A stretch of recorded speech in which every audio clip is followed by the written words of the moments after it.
Hello and welcome back to another video. Inside here we have an iPhone 6 that is running a pretty rare version of iOS. I believe it's iOS 9, so as you guys know, that's not the rarest version or the earliest version for an iPhone 6, but still pretty cool, and I got it for a good price, so I couldn't pass it up. Let's get it opened up and see how it is.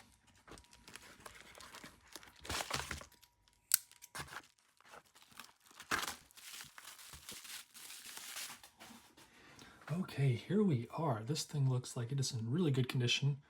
This is silver or gold? This one I know is gold.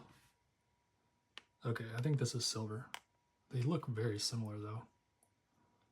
Okay, we have a white and silver iPhone 6.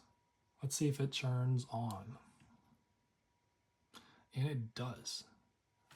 Looks like we might have a little display, what do you call that? Like backlight bleeding through there towards the top. Not too bad, but it is noticeable to me.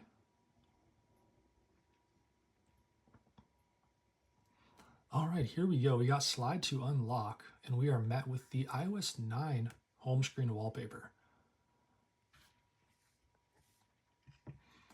Let's check settings, general and about, and we've got 9.3.1, and this is a 16 gigabyte model. Very nice. Unfortunately, there's no battery health to check.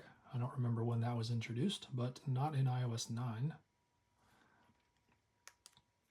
So as you guys know, I'm sure, the iPhone 6 was launched in 2014, and it actually looks like this might have a little bit of a bend to it, which was notorious for the iPhone 6.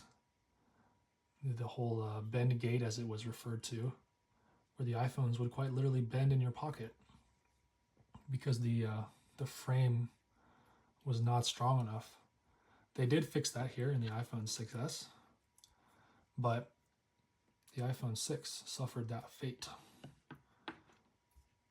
So the iPhone 6 that I have here has the dual-core A8 chip, which performance-wise it does just fine, but it only has 1 gigabyte of RAM, which for iOS 8 and iOS 9 is really not a big deal, but that is definitely the biggest limiting factor for this iPhone.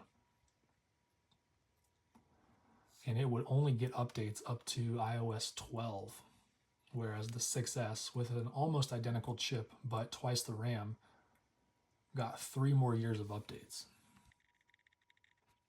So interestingly, the iPad mini 4th generation has the same A8 chip, but it has 2 gigs of RAM, and it got the iOS 15 update as well, just like the 6S.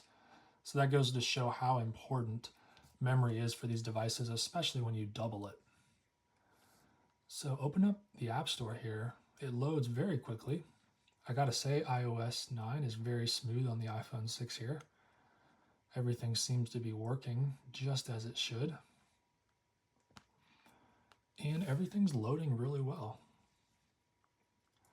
The App Store apps, although I don't imagine I could download any of these unless they had an old version or if I had previously purchased them. But the iPhone 6 was the last iPhone to feature the old style vibration motor.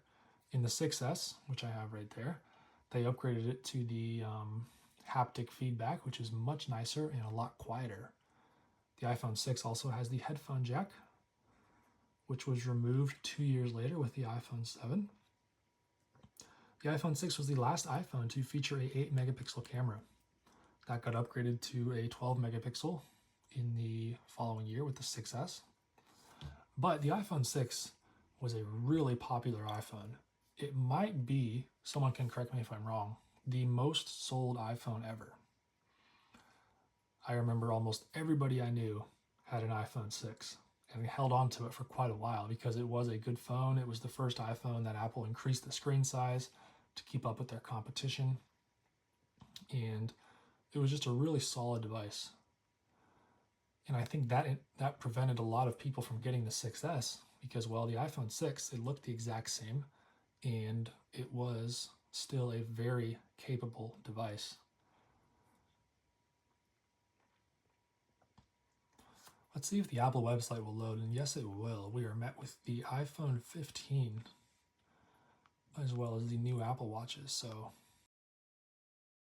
we've come quite a long way since this phone was launched in 2014. And it still feels pretty smooth. Although if you have this on iOS 11 or 12, it's not going to feel this nice. I'm impressed at how well the home screen loads. You can zoom out a little too far there. But there we go. New iPhones, 48 megapixels. Quite a big difference from the iPhone 6, which still has the Lightning port. At the time, this port was still fairly new, launched only a couple generations earlier with the iPhone 5. Got some sticky stuff there. Overall, this phone's in pretty good condition. No cracks on the screen, although we do have some scratches there. And some marks down at the bottom, but no major damage. I can't tell if it's bent. It looks like it's bent right here. Not a big deal, but that was very common with these devices. Either way, that's been a look at the iPhone 6 running iOS 9. Still pretty hard to find, not as cool as iOS 8, but I'm still happy with this one. Hope you guys enjoyed this video, and I will see you in the next one.